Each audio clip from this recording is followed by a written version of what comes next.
Hello అండి. Welcome back to our channel. ఈరోజు మన వీడియో ద్వారా కొత్తిమీర ఎలా పెంచుకోవాలో తెలుసుకుందాం. కొత్తిమీరకు కావాల్సినవి ధనియాలు మీకు తెలుసు కదా అండి. ఇలా ధనియాలను డైరెక్ట్‌గా వేసుకోకూడదండి మట్టిలో. ఈ ధనియాలను 2 బద్దలుగా చేయాలి. 2 బద్దలుగా చేసి చక్కగా మట్టిలో వేసుకోవాలి. ధనియాలను చేత్తో నలిపితే చక్కగా 2 బద్దలవుతాయండి. ఆ తర్వాత మట్టిలో వేసుకోవాలి. మట్టిలో వేసుకున్న తర్వాత ఒక చిన్న లేయర్ మట్టిని కప్పాలి. ఆ విత్తనాలు కనపడకుండా ఉంటే చాలు. ఇది చూడండి 5 రోజుల తర్వాత. నేను ధనియాలు వేసిన 5 రోజుల తర్వాత ఇవి పెరిగాయి.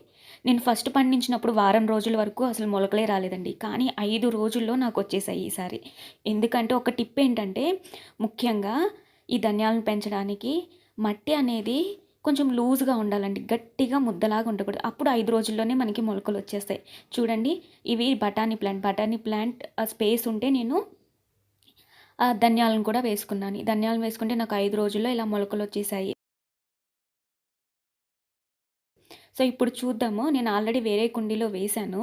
ఇది చూడండి. ఇది 15 రోజుల తర్వాత. కరెక్ట్‌గా విత్తనాలు వేసి 15 రోజుల తర్వాత ఇలా పెరుగుతుందండి. సో, దీనికి మనం ఏమి ఎరువు వాడాల్సిన అవసరం లేదండి. చక్కగా మట్టిలో చక్కగా పెరుగుతుంది 15 రోజుల్లో. సో, మనం బయట కొనుక్కోకుండా ఇంట్లో ఆర్గానిక్‌గా ఇలా పెంచుకొని చక్కగా ఆస్వాదించవచ్చు కొత్తిమీరని. నచ్చినట్లయితే మన ఛానల్‌ని సబ్స్క్రైబ్ చేసి వీడియోని లైక్ చేయండి. అలాగే మీరు కూడా కొత్తిమీరని పండించడం స్టార్ట్ చేయండి. Thank you for watching.